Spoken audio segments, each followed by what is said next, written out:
Muy buenas tardes, señores, y bienvenidos a esta su casa un día más. Hoy ha sido el día en el que el presidente catalán, Salvador Illa, ha tomado posesión de su cargo. Ayer, ya lo saben, dio a conocer los nombres de su nuevo gobierno, 16 en total, 16 consejeros. Tiene, integrados por 9 mujeres y por 7 hombres, entre los cuales hay independentistas de pura cepa, que provienen de Esquerra Republicana y de Junts. Y de esto es de lo que se está hablando en el día de hoy y ahora les explicaré con calma. Pero de lo que también se sigue hablando es de la refuga de Carles Puigdemont, de la manera en la que el gobierno le ha dejado hacer y deshacer a su antojo. Bueno, la única voz gubernamental que escuchamos hasta el viernes sobre este asunto fue la del ministro de Presidencia y Justicia, Félix Bolaños, desde París, desde los Juegos Olímpicos. Ya se lo contamos, que insistió en su versión para no hablar del pacto con el independentismo, para que, primero, Puigdemont volviera a entrar en España sin ser detenido, hablara y luego se pudiera fugar, y segundo, para que el pleno de investidura de Salvador Illa del jueves se celebrara con total normalidad. Eso olía a pacto. Bueno, pues hoy ha hablado otro ministro, y en este caso hablamos de un aficionado al golf, pero cuya cartera es la de los transportes, con la que está cayendo en el terreno de lo ferroviario. Bueno, Óscar Puente, sí, ha hablado hoy para negar ningún tipo de pacto con el gobierno, con Carles Puigdemont, y que, bueno, lo que tenía que hacer era arremeter contra los Mossos, ¿no? Y también contra el propio Carles Puigdemont. Es lo que nos imaginábamos iba a tener que hacer. Por eso, esta mañana ha explicado en una entrevista en Radio Nacional que, claro, todo lo que ha ocurrido con la fuga de Carles Puigdemont es una performance, ¿no? De ahí que, claro, aquí el gobierno quiera entrar también casi a tomárselo a risa, como estamos viendo en redes sociales o incluso como podemos escuchar en los bares o en cualquier sitio donde ven una quedada de amigos, ¿no?, durante este fin de semana. Por tanto, ¿qué hace? ¿Cuál es la estrategia que está siguiendo el gobierno de Pedro Sánchez? Pues diciendo que esto todo fue una actuación, una performance, una puesta en escena, y que ellos no tienen absolutamente nada que ver, ¿no? Que la culpa es del gobierno catalán y por tanto de los Mossos. Estamos en un país que está en el espacio Schengen con Francia y, por tanto, los desplazamientos entre fronteras, entre Francia y España, son desplazamientos completamente libres. Controlar la entrada de una persona en España a través de la Guardia Civil pues era muy, muy complicado, residiendo como reside en el conjunto de la Unión, ¿no? Por tanto, quien sí tenía acceso a Puigdemont, y de hecho, bueno, estuvo rodeado de Mossos durante buena parte de su acto en Barcelona, era la Generalitat, y por tanto ahí recaen las responsabilidades. Yo creo que no se le puede imputar ninguna al gobierno de España, ¿no? Bueno, no se le puede imputar ninguna, entonces el CNI no sirve absolutamente para nada, ¿no? O sea, lo que tiene que hacer, entre otras cosas, también es vigilar a las personas que están huidas de la justicia. Bueno, pues ya que no lo hagan. Y luego dice, es que los guardias civiles, claro, que tuvieran ahí que controlar en una frontera donde no hay frontera, esto es harto complicado. Bueno, harto complicado no significa que no sea su competencia, señor Óscar Puente. Yo no sé cómo llevan ustedes, que les tomen por tontos. Yo, la verdad, que bastante mal. Pero a quien se ve que tampoco le han gustado esta falta de explicaciones, ni convincentes ni no convincentes, es al presidente de los populares, Alberto Núñez Feijóo, que ya saben que la semana pasada lo vimos retirado de la esfera mediática por estar convaleciente tras una operación por desprendimiento de retina. Solamente el viernes sí que se pronunció escribiendo un mensaje en la red social X, y hoy ya sí que lo ha podido hacer de viva voz. Y ha dicho además que Puigdemont lo que hizo fue venir a cobrar su amnistía. El control de fronteras le corresponde al gobierno de España de forma exclusiva, y el CNI, que es nuestro servicio de inteligencia, debería de saber pues en qué coche había entrado el señor Puigdemont, dónde había dormido, etcétera, etcétera. Ahora bien, cuando ni el ministro de Interior ni la ministra de Defensa cumplen sus funciones, pues evidentemente hemos hecho otra vez, y digo otra vez porque hemos vuelto a salir en la prensa internacional, pues el ridículo. Pues el ridículo, además de la falta de explicaciones flagrante que estamos viviendo en nuestro país. Marlaska y Margarita Robles, ¿dónde están en este momento? Silencio informativo. Bueno, si ha hablado alguien más claro aún todavía dentro del Partido Popular, ha sido su vicesecretaria de organización, que se llama Carmen Fúnez. Ella, bueno, directamente ha denunciado un pacto para la huida, un pacto del gobierno de Sánchez con Carles Puigdemont y con todo el independentismo. Bueno, ha explicado esta mañana que todo ha sido con tal de que el gobierno de Illa pueda gobernar y además haciendo seguidismo del independentismo. El episodio de no detención de Puigdemont para el Partido Popular no es una dejación de funciones, sino que es un pacto político en toda regla. Es el pacto de la huida. Saben ustedes que Sánchez llegó al gobierno por el Pacto de Ginebra e Illa ha llegado al gobierno por el Pacto de la huida. Y ambos pactos tienen en común una regla, que es la impunidad por sillones. Impunidad para Puigdemont y sillones para Sánchez y para Illa. Bueno, impunidad para ellos lo que sobre todo tiene que ver esas declaraciones que acabamos de escuchar de la señora Funes en la parte más política, pero si nos fijamos en lo que tiene que ver con la actuación de los Mossos d'Esquadra, con un departamento de Interior, tenemos que fijarnos en otro tipo de discursos, porque todavía nos estamos recuperando del bochorno no solo del jueves, por la huida del expresidente fugado, sino también la del viernes, porque si lo recuerdan, el viernes lo que ocurrió es que hubo una serie de explicaciones que dieron desde el cuerpo de los Mossos d'Esquadra, su comisario jefe, también el consejero del Interior en funciones, ahora ya ha cambiado, dando explicaciones, más bien pocas o poco convincentes, ¿no? Hoy, si lo recuerdan, decían que su prioridad número 1 era que hubiera orden público en las calles porque había una serie de manifestaciones de diferentes colores políticos, tenía que haber orden. Segundo, querían que se celebrara con normalidad el pleno de investidura y tercero, ya si eso, la captura de Carles Puigdemont. Bueno, hoy el sindicato mayoritario de los Mossos d'Esquadra ha lamentado esa falta de autocrítica en los Mossos d'Esquadra, porque además dicen que las cosas no se hicieron bien. Nos lo cuenta Paula Serrano. Buenas tardes, así es. El secretario general de SAPCEPOL, Pere García, ha asegurado en una rueda de prensa que el dispositivo para detener al expresidente de la Generalitat falló porque había una orden judicial de por medio que se debía cumplir.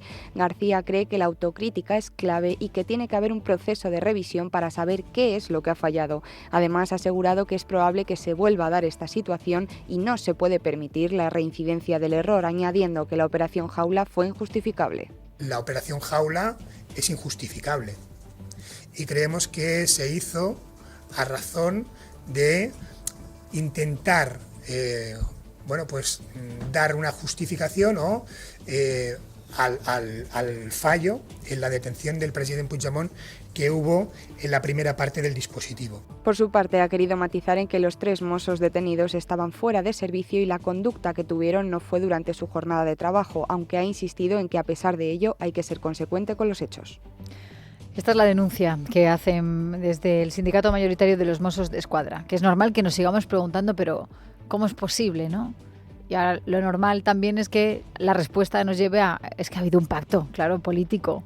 Pero fíjense, en el gobierno ya hablan abiertamente de que a ellos no les gusta cómo lo está haciendo el magistrado del Tribunal Supremo, Pablo Llarena. Claro, esto de que tenga que venir a escondidas su socio del gobierno, Carles Puigdemont, necesita sus 7 diputados en el Congreso, pues no les gusta, les incomoda, ¿no? Lo que hacen en el gobierno es, una vez más, intentar inmiscuirse en el Poder Judicial para dar su opinión, porque claro, el problema, a ojos del Ejecutivo de Sánchez, es que el expresidente de Cataluña fugado ya tendría que estar amnistiado. Hombre, para algo redactaron la ley a su carta, ¿no? A gusto del consumidor de Puigdemont. Y lo peor de todo es que no quieren desde el Ejecutivo ocultar el malestar porque no se haya cumplido con su redacción íntegra. No caben las interpretaciones para este Ejecutivo. El ministro de Transportes, Óscar Puente, ha sido el que ha dicho en Radio Nacional esta mañana que no hay por dónde cogerlo. O sea, la decisión de Pablo Llarena de dejar al margen de la amnistía, de la aplicación de la amnistía, a Carles Puigdemont por el delito de malversación. Ya saben que Puente es abogado, siempre que puede, y concede una entrevista en los medios de comunicación, lo dice, es abogado, no sabemos el prestigio del que podía gozar en su anterior vida, pero siempre que puede, además, sale a por todas y contra los jueces, ¿eh? Lo hizo contra el juez del caso Begoña contra Juan Carlos Peinado, de cuyo trabajo, cómo lo está llevando a cabo esa investigación sobre el tráfico de influencias y corrupción en los negocios por parte de la mujer del presidente, dijo Óscar Puente que estaba prohibido esa manera de trabajar del juez. ¿Qué ocurrió después? Pues que llegaron las querellas por prevaricación contra el Ejecutivo. No porque las haya puesto Óscar Puente, pero sí porque eso es lo que ha decidido la defensa de Begoña Gómez y también de Pedro Sánchez en forma de la Abogacía General del Estado. Bueno, según él, según Puente, el Gobierno ha hecho lo que podía y lo que debía. Lo que debía. Claro, ya saben esto de la justicia, ¿no? Y de la convivencia entre Cataluña y España, ¿no? Y en favor de la convivencia, pues hemos tenido que firmar absolutamente de todo para que Pedro Sánchez esté en la Moncloa. Dice, hemos hecho lo que podíamos y lo que debíamos. Y lo que ha dicho también lo que ha hecho ha sido apelar a la judicatura para que haga lo que le corresponde. Esto, traducido a su lenguaje, significa que interpreten las leyes de acuerdo a su literalidad, es decir, a lo que marca el Ejecutivo. Y toque de atención el que le ha dado el Supremo por esto que les acabo de contar y también por lo segundo que van a escuchar ustedes, porque dicen que en el Gobierno que ellos, claro, no confían en el Supremo, en quien confían es en el Tribunal Constitucional. Nosotros lo que hicimos es promulgar una ley que tiene un tenor literal muy claro y lo que no pueden hacer los tribunales es extralimitarse a la hora de interpretarla, diciendo, por ejemplo, que ha habido malversación porque los independentistas se ahorraron de su peculio el dinero que les hubiera costado la campaña de la independencia, ¿no? O el referéndum ilegal. Es que no hay por dónde agarrarlo, ¿no? Esa interpretación. Hay tribunales en España que se pronunciarán sobre esto. Espero que lo haga el Tribunal Constitucional y, en fin, lo único que van a conseguir de esta manera es retrasar la implantación y la implementación de una ley de amnistía que es clara, que es terminante y que, debería haber puesto punto y final a la cuestión judicial que se había suscitado en relación con los hechos de octubre del año 2017. Claro, quien confía es en el Tribunal Constitucional, en Cándido Conde Pumpido. Y lo que hemos visto a mediados del mes de julio, lo vieron, ¿verdad? Anulando la condena a Manuel Chávez por una parte de los SERE. Fíjense, prefieren decir esto abiertamente en el Ejecutivo antes que explicar que aquí hay un pacto, ha habido un pacto con Carles Puigdemont para que Sánchez siga la Moncloa. Aquí cada uno sigue la estrategia que le parece oportuna. Ahora, lo que les decía al principio, hoy también, y es noticia de la jornada, ha tomado posesión el gobierno de Salvador Illa en el Palacio de la Generalidad. Han prometido su cargo tanto él como los 16 consejeros después de haber leído el decreto de nombramiento por parte del secretario del gobierno catalán, que se llama Javier Villamayor, y también ante el propio Salvador Illa. Un Illa que ha defendido este lunes, dice él, que va a gobernar para todos los catalanes, bien, que lo va a hacer con vocación de servicio público, no solamente él, sino también todos los miembros de su ejecutivo, y a la vez ha querido avanzar un paso más en aquello que dijo Pedro Sánchez cuando hizo balance de legislatura hace algo más de 2 semanas. Recuerdan que al terminar la rueda de prensa habló de la federalización de España, ¿no? El de ir a un Estado confederal, con gobiernos autonómicos, por decirlo de una manera, que tengan muchísimo más poder y que dependan lo menor posible del Estado central. Bueno, pues hoy abiertamente así ha hablado en estos términos el presidente de Cataluña, Salvador Illa.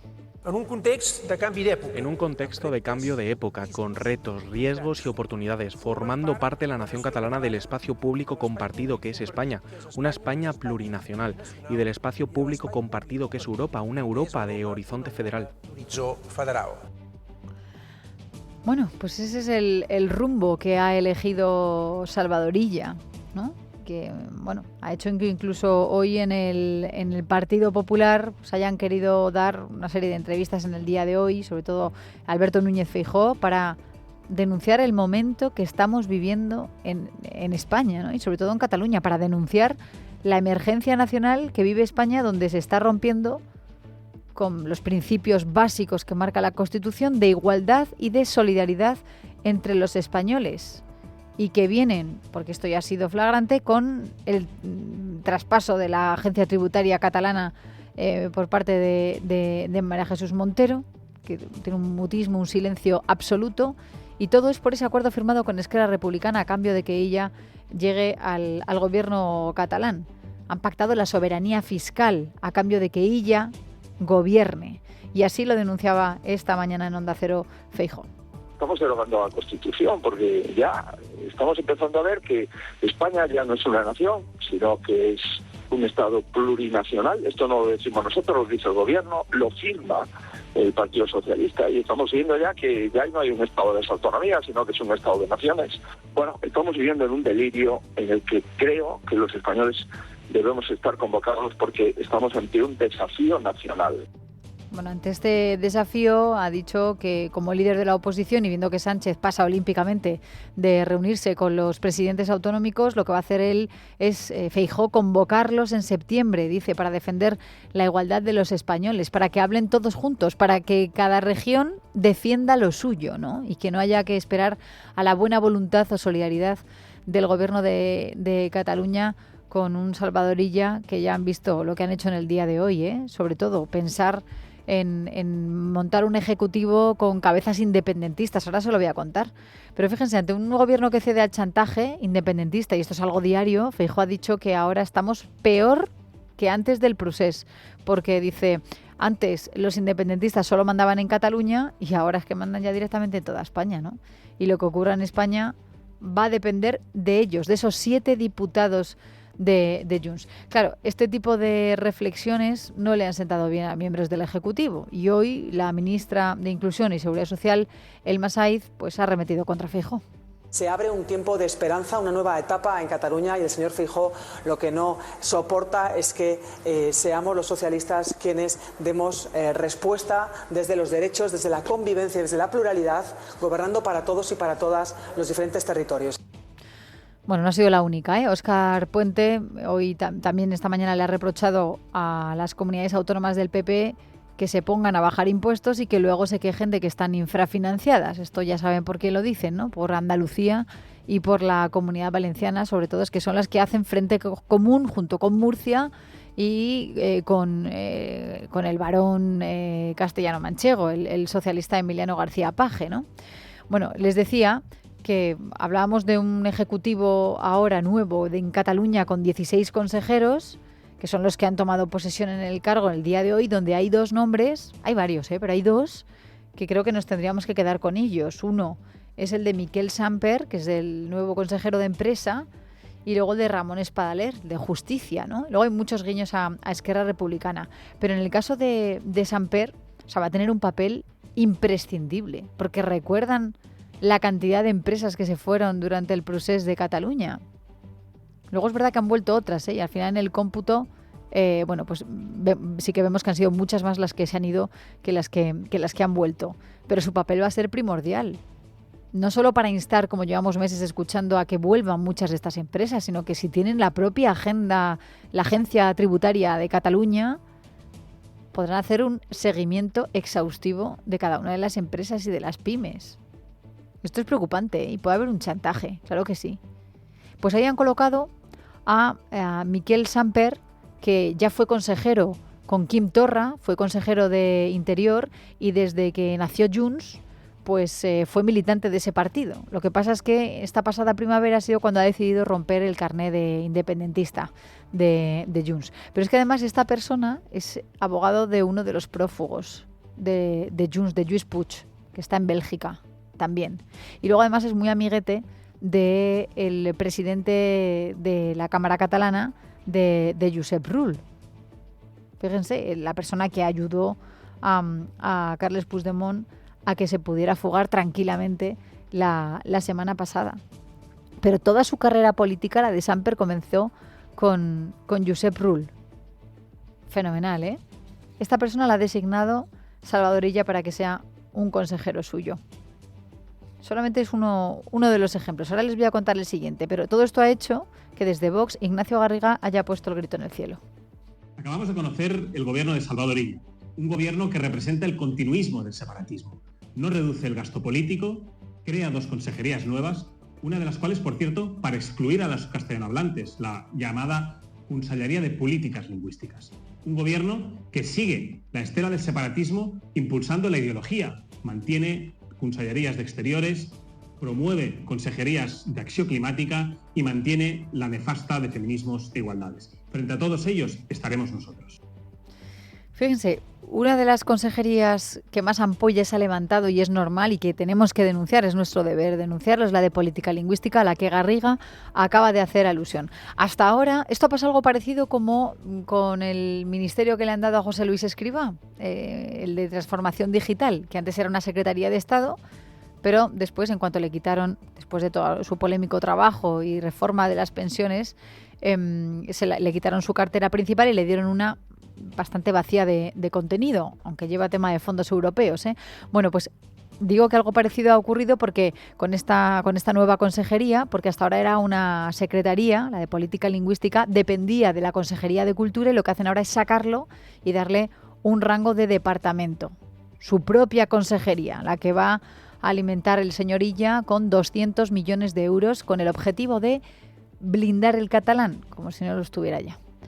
Bueno, es cierto que lo que realmente sería noticiable es que Illa hubiera creado una consejería para defender el español en Cataluña, pero bueno, lamentamos que no haya sido tan original o que haya apelado al sentido común, así que tampoco vamos a pedirle peras al olmo. Pero lo que ya es sangrante es que se cree una consejería para promover aún más el catalán, con la persecución que hay del español allí. Esto ya es lo que nos falta por ver, ¿eh? Y como buen partido independentista que es, el PSC le ha comprado la mercancía Esquerra Republicana. Esta era una de sus exigencias, la creación de esta consejería. Pero ella además hace gala de su independentismo y lo vemos perfectamente en días como hoy, con declaraciones como estas. Però que subratlla la importància de la defensa de la llengua catalana com a columna vertebral de Catalunya. No és la defensa de la llengua catalana un atac contra ningú, és la defensa de la columna vertebral de la nació catalana. Dice, no es un ataque contra nadie, ¿eh? El catalán lo que hace es la columna vertebral de la nación catalana. Eso es lo que ha dicho el propio Illa, ¿eh? ¿Y qué sabemos del consejero designado? O sea, ¿quién va a ser la persona encargada de llevar esa consejería? Bueno, el resumen es que es de Esquerra Republicana, directamente. Seguro que ustedes piensan, pero si en Esquerra dijeron que no iban a entrar en el gobierno, claro, pero ahí es donde está el truco. Porque el hasta ahora secretario general de Política Lingüística, con el gobierno de Pere Aragonés, era Francesc Xavier Vila, y ahora es al que ascienden a consejero. De hecho, él ha dado una entrevista hoy en Catalunya Radio diciendo que su papel es de independiente. O sea, en su carné no pone que sea de Esquerra Republicana. Es independiente, es independentista, claro. Es el independentista en el gobierno de Illa, pero independiente. Lo entienden, ¿verdad? De hecho, el independentista independiente, però sin carné. No sé si, per exemple, Salvador Illa li ha preguntat si vostè és independentista. Eso entra dentro de las conversaciones con él, pero yo puedo decir que en aspectos personales ha habido la máxima discreción. I si jo li pregunto, vostè és independentista? Sí. Pues sí, es independentista. Entonces, claro, ¿por qué le han cogido? Primero porque es independentista, claro, pero él aparte que dice, no hombre, por mi experiencia. Vostè serà la quota d'Esquerra Republicana en aquest govern? No, yo soy independiente. A mí me tuvo que buscar el gobierno anterior como catedrático de sociolingüística y política lingüística. Me pidieron si podía hacer este trabajo para el gobierno y efectivamente pues dije que sí. Y me he sentido muy cómodo en el gobierno con el que he trabajado y ahora este nuevo gobierno me ha hecho la misma propuesta y he contestado igual. Es decir, él viene a decir que es un perfil técnico y que por eso le han cogido, ¿no? Aunque, bueno, militara en el independentismo puro y duro. Por cierto, que las personas que de mi alrededor que hablan algo de catalán me decían que es casi prácticamente muy difícil de seguir el discurso que hace este señor, que pronuncia realmente mal, ¿eh? Insistimos, él tiene la cátedra de sociolingüística catalana del Departamento de Filología Catalana. A lo mejor esto, si quiere que la gente lo hable más, pues tendría que aplicarse un poco, ¿no? Bueno, ha explicado el señor Vila cuáles son sus objetivos. Primero, conseguir un pacto nacional por la lengua, ha dicho, incorporarlo en el programa del gobierno catalán para extenderlo a todos los ámbitos. Es decir, que lo que busca es meter el catalán hasta en la sopa, fomentando, por ejemplo, la producción de cine, de contenidos, de series en catalán, en el sector audiovisual, y también que se utilice más en la sociedad, porque miren lo que ha dicho. Cataluña es una sociedad que está creciendo demográficamente, acogiendo a mucha gente que hasta tenía acceso a la lengua. Tenemos que incorporar nuevos hablantes, no solo conocedores de la lengua, sino usuarios donde el catalán se pueda utilizar en todos los ámbitos. Se tiene que formar como lengua de las instituciones, por lo tanto, evidentemente tenemos un plano fijo y tenemos que normalizar la lengua. Tenemos que normalizar la lengua. Bueno, por ello quiero hablar con Ana Losadas, la presidenta de la Asamblea por una Escuela Bilingüe. Ana, ¿qué tal? Muy buenas tardes. Hola, buenas tardes. ¿Cómo entendéis vosotros ahora este nuevo nombramiento de este consejero de política lingüística que lo que dice es que hay que normalizar la lengua catalana?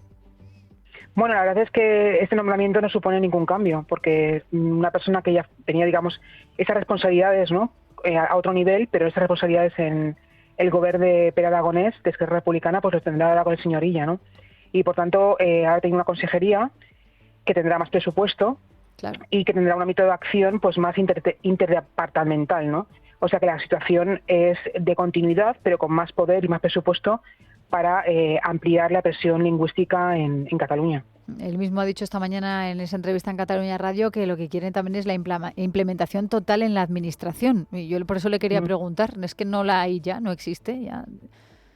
Bueno, claro que la hay, porque los derechos que son, digamos, vulnerados diariamente son los de los hablantes de español, ¿no? Porque nosotros cuando nos dirigimos a cualquier ayuntamiento y a cualquier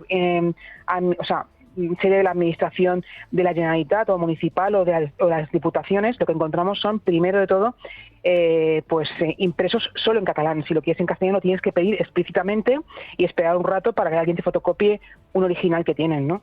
Es evidente que esta nueva consellería pues va a aumentar la presión lingüística pues tanto a los empresarios, a los comercios, a los dependientes, en la sanidad, y que va a tener herramientas para ello, porque esto forma parte del pacto que han firmado Esquerra Republicana y el PSC, ¿no? Y yo quiero recalcar una cosa muy importante, que es que hablamos de una consellería de política lingüística y para ellos solo existe una lengua, cuando en Cataluña hay 3 lenguas oficiales: castellano, catalán y aranés, por ese orden de hablantes.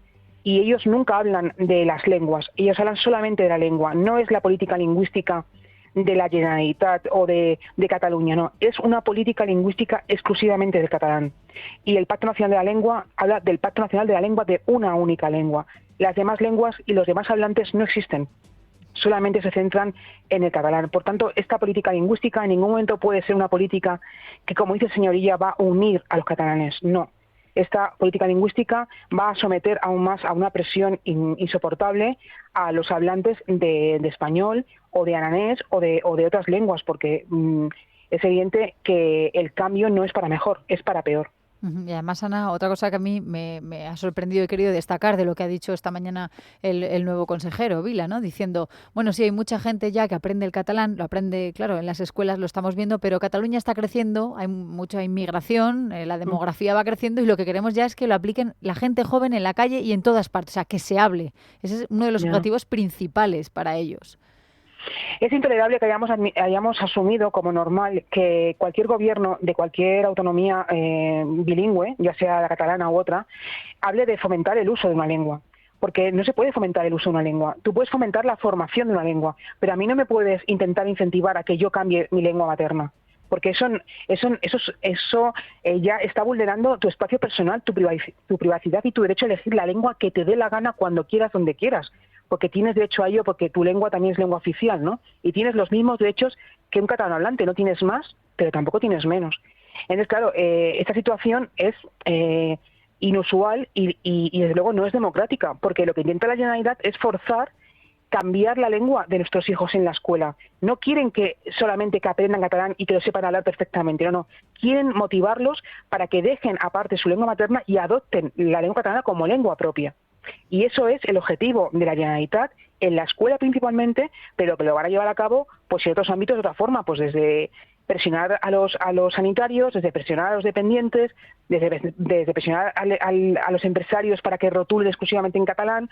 Es decir, están buscando cambiar el uso de una lengua, y esto es anormal y vulnera derechos los más fundamentales de las personas, ¿no? Y vivimos en una democracia y hemos asumido como normal situaciones que son propias no de una democracia, sino de una dictadura. Pues Ana Losada, presidenta de la Asamblea por una Escuela Bilingüe, muchísimas gracias por habernos atendido, por haber hecho esta denuncia pública. Estaremos muy pendientes, pero desde luego es que esto no pinta bien. Es una política continuista, pero es un gigante cada vez mayor, ¿no? Se le va dando más dinero y más capacidad para que sigan haciéndolo. Un saludo, Ana. Hasta la próxima. Gracias. Hasta luego. Bueno, pues fíjense, al final, bueno, lo que vemos es que incluso dentro del propio independentismo hoy están enfadados. Lo vemos también en Junts. Ha sido la portavoz en el Parlamento de ese partido, Mónica Sales, la que ha dicho que necesitan explicaciones porque no le gusta, por un lado, a ella el gobierno que ha nombrado, porque dicen que es un gobierno que vuelve a las autonomías, a la dependencia de la centralidad española, y a Esquerra Republicana, porque no entienden que hayan votado a ese ejecutivo. Nosotros desde Junts per Catalunya, desde el grupo parlamentario, pediremos y pedimos una rápida comparecencia del presidente Illa en el Parlamento de Cataluña. Es hora de dar explicaciones de la composición de este gobierno. Y también pedimos a Esquerra Republicana que dé explicaciones de cómo se ha podido hacer posible un gobierno de estas características, españolista y de clara vocación autonomista. Que es lo que tendría que perdurar, ¿no? Y persistir en el gobierno de Cataluña, pero van por libre, y cuando el PSC se convierte en un partido independentista, pues esto es lo que ocurre, y nunca llueve a gusto de todos.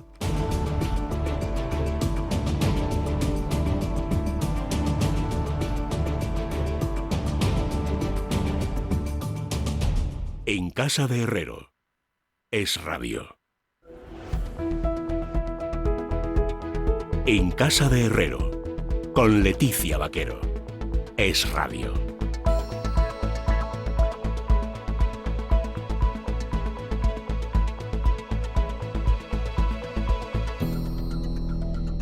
Y seguimos contándoles más noticias, no solo del día de hoy, sino también de los anteriores, lo que lleva coleando de la catastrófica situación que se está viviendo en el sector ferroviario en nuestro país. Lo hemos visto con trenes que durante horas están parados incluso en algunos túneles, como en la estación de Chamartín en Madrid, que llevan incluso a los viajeros a tener que romper las ventanas para no morirse de calor. Bueno, hoy el ministro de Transportes, Óscar Puente, ha aprovechado esa entrevista en Radio Nacional para pedir disculpas por la situación que estamos viviendo en España, los usuarios de trenes, por esas incidencias, pero lo ha hecho una vez más buscando excusas y culpando de los problemas al gobierno anterior. Leticia Barquín, ¿qué tal? Buenas tardes, cuéntanos.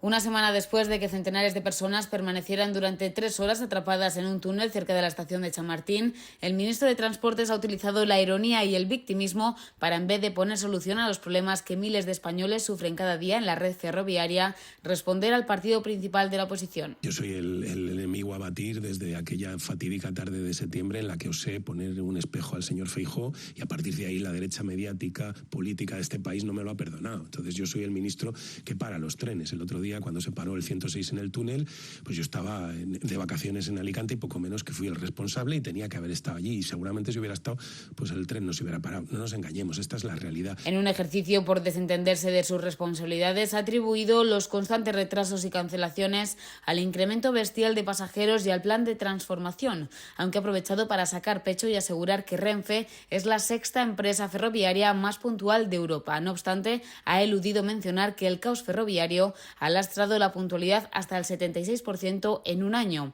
un hecho que sin embargo no ha evitado que se dejara sin indemnizar a aquellos usuarios que sufren retrasos de hasta 1 hora. En estas circunstancias es un suicidio económico. El año pasado nos costó 42 millones de euros el compromiso de puntualidad a Renfe. Además, Puente ha asegurado estar deseando comparecer ante la tribuna del Congreso de los Diputados para dar explicaciones de todos los incidentes acontecidos. Gracias, Leticia. Y mientras tanto, la presión migratoria aumenta en Ceuta, donde esta noche cerca de 200 personas han intentado llegar a nado a la ciudad autónoma desde Marruecos. La Guardia Civil ha interceptado a unos entre 50 y 80 de ellos, que están siendo devueltos al país vecino conforme a los acuerdos bilaterales en materia de inmigración. Lorena López Lobo, buenas tardes. Buenas tardes, Leticia. Así es, la avalancha arrancó en torno a las 11 de la noche cuando decenas de personas se lanzaron al agua para intentar cruzar a nado el espigón de la frontera del Tarajal que separa Marruecos de Ceuta. algunos con flotadores y otros con trajes de neopreno. La Guardia Civil movilizó a todos los agentes y durante más de 6 horas han estado sacando del agua decenas de inmigrantes, con la colaboración esta vez sí de la Gendarmería marroquí, que han frustrado muchos de los intentos de acceder a las orillas españolas. Les contamos también que 7 de cada 10 jóvenes que trabajan en España siguen viviendo con sus padres. Es uno de los datos que se extrae del informe sobre emancipación juvenil, que alcanza una tasa del 17%. Se trata de la mejor cifra desde mediados de 2020, pero lejos de los datos de antes de la pandemia. Según las cifras que hoy ha hecho públicas el Consejo de la Juventud de España, los jóvenes españoles se independizan a los 30 años, 4 más tarde que en el resto de Europa, donde lo hacen rondando los 26. El principal problema es el precio de la vivienda, que no deja de subir, ya que el alquiler de un piso estándar se sitúa en 968 euros al mes, mientras que el sueldo medio de los jóvenes es de 1.050, por lo que emanciparse supondría invertir un 108% de su salario. Y abrimos ya la página internacional y comenzamos con Venezuela, porque según el periódico The Wall Street Journal, el gobierno de Estados Unidos estaría negociando la salida del dictador Nicolás Maduro a cambio de una amnistía para él y beneficios para todo su entorno si este reconoce la victoria del opositor Edmundo González Urrutia. Por su parte, la oposición, liderada por María Corina Machado, ha convocado una gran protesta mundial para el sábado 17 de agosto. Lo ha hecho con este mensaje en redes sociales, rodeada de personalidades, músicos e influencers. Este sábado, 17 de agosto, vamos a tomar las calles de Venezuela y del mundo. Donde haya un venezolano, allí estaremos juntos. Confía, esta vez es distinto porque nosotros somos distintos. Gritemos juntos para que el mundo apoye nuestra victoria y reconozca la verdad y la soberanía popular. Y en Europa, la guerra de Ucrania cumple este lunes 901 días desde el inicio de la invasión rusa. Ha habido también cambios porque Kiev está avanzando rápidamente hacia el territorio ruso en la zona de Kursk, que ha obligado al Kremlin a ordenar nuevas evacuaciones en la región de Belgorod. Más datos, Luis Colom. Efectivamente, Ucrania avanza con mucha fuerza hacia zona enemiga después de más de 2 años y medio de conflicto. Las fuerzas ucranianas ya han instalado trincheras cerca de 3 regiones de Rusia, Belgorod, Briansk y Kursk. El Kremlin activó la alerta terrorista en estas zonas, pero poco después obligó a evacuar a más de 87.000 personas de estas regiones. Son soldados ucranianos del batallón 252 de las fuerzas ucranianas celebrando con soldados de la Legión Georgiana la invasión de Porov en el oblast ruso de Belgorod. Rusia ya ha denunciado este ataque y ha indicado que responderán con un severo golpe. En medio de los ataques, tanto rusos como ucranianos se han culpado mutuamente de un ataque a la central nuclear de Zaporilla, al sudeste de Ucrania. Gracias, Luis. Y ahora vamos con la información deportiva.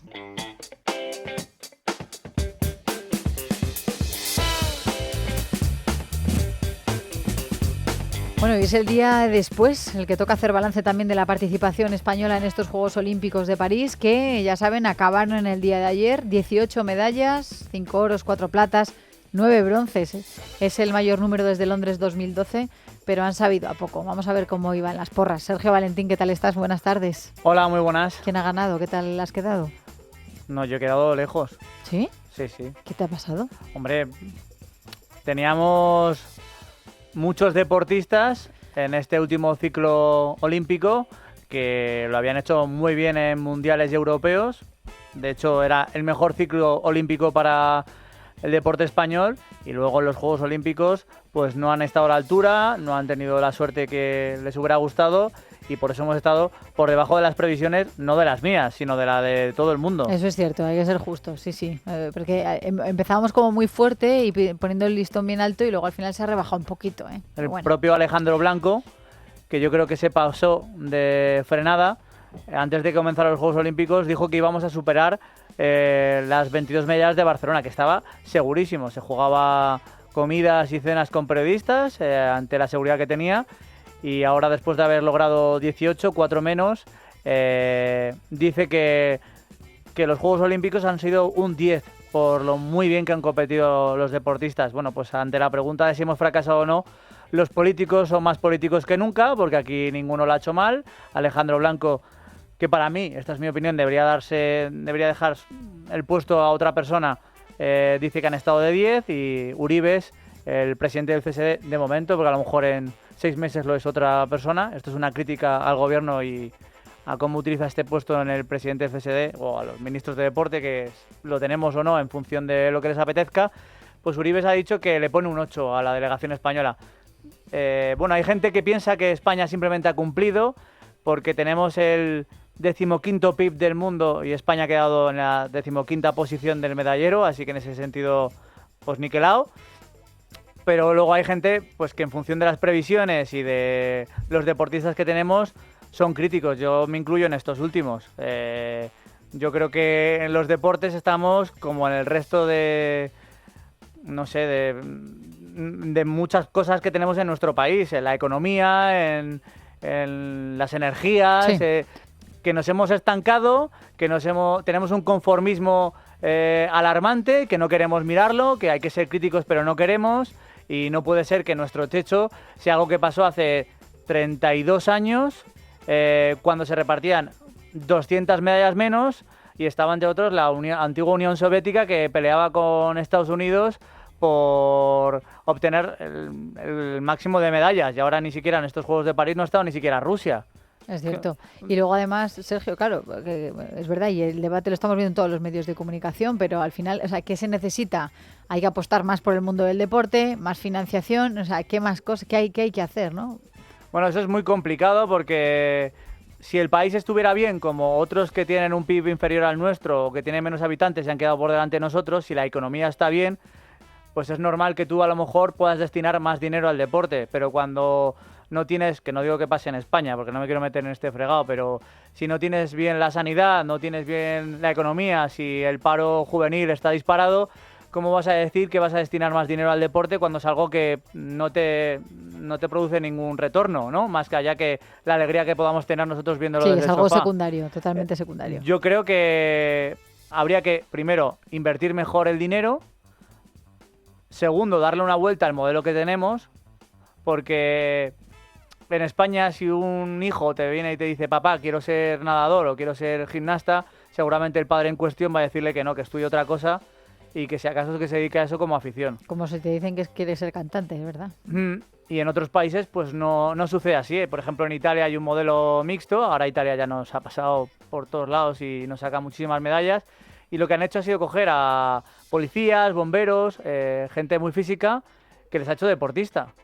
Entonces, como ya tienen un buen fondo físico, o en Nueva Zelanda, pues tienen un plan para que desde pequeños, en el colegio, el deporte sea una parte más de la vida. En España esto no sucede. Es que no hay...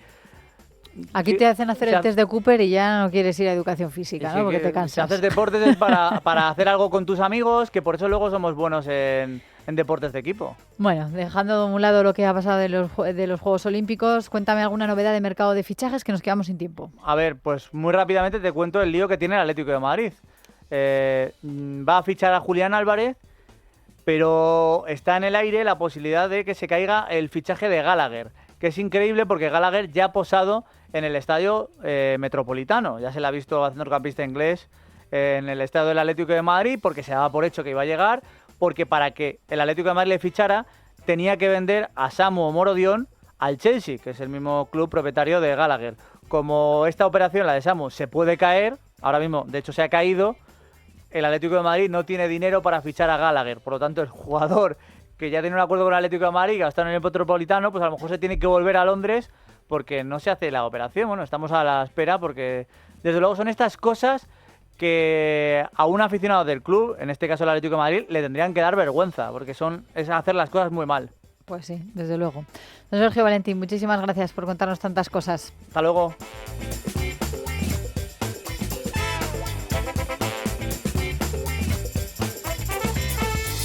En casa de Herrero. Es Radio.